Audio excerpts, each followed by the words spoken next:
আবারও নাগালের বাইরে দেশের সার্বিক ও খাদ্য মূল্যস্ফীতি, যা জীবনযাপনের ব্যয় আরও বাড়িয়েছে। নভেম্বরে দেশের সার্বিক মূল্যস্ফীতি বেড়েছে 0.51%, আর মূল্যস্ফীতি বেড়েছে আরও বেশি 1.14%। ফলাফলে সংসার চালাতে হিমশিম খাচ্ছেন নিম্ন আয়ের মানুষজন। বর্তমান বাস্তবতায় আপাতত মূল্যস্ফীতি নাও কমতে পারে আশঙ্কা করে কেন্দ্রীয় ব্যাংকের সংকোচনমূলক মুদ্রানীতির যথাযথ বাস্তবায়নের তাগিদ অর্থনীতিবিদ শাহাদাত হোসাইন সিদ্দিকের। আরাফাত ইসলামের রিপোর্ট। উচ্চ মূল্যস্ফীতিকে বলা হয় অর্থনীতির নীরব ঘাতক। এই ঘাতক কতটা নির্মম হতে পারে নিম্ন আয়ের মানুষেরা তা হাড়ে হাড়ে টের পান। পকেটে টান পড়ে মধ্যবিত্ত মানুষজনেরও,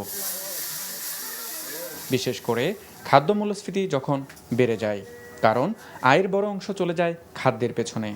যারা চাকরি করে, যারা ব্যবসা করে, তাদের তো অসুবিধা আছে না।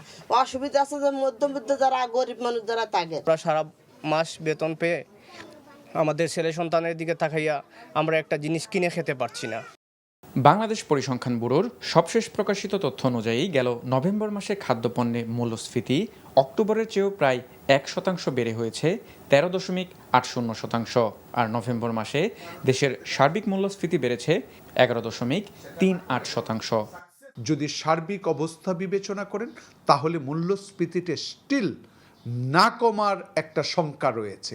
সেই শঙ্কাটা হচ্ছে যে আমরা যে উৎপাদন খরচ বেড়ে যাচ্ছে ইন্টারেস্ট রেট কমানোর কারণে, এবং বাজারে যে পরিমাণ টাকা ছাপিয়ে দেওয়া হচ্ছে সেটারও কিন্তু প্রভাব রয়েছে, এবং ফিউচার কনসিকুয়েন্স হবে যখন সেই টাকা বাজার থেকে উঠানো হবে তখনও কিন্তু আবার সুদের হার বেড়ে যাওয়ার একটা প্রবণতা থাকবে। দারিদ্র্যের কষাঘাতে বস্তিতে বাস করা এসব মানুষ মূল্যস্ফীতির হিসাব নিকাশ বোঝেন না।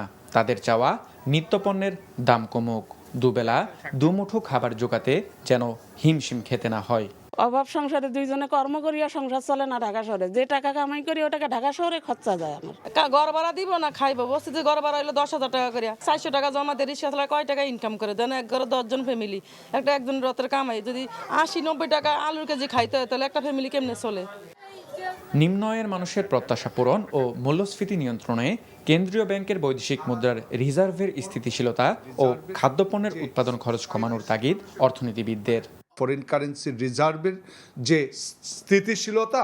আরাফাত ইসলাম, এনটিভি নিউজ, ঢাকা।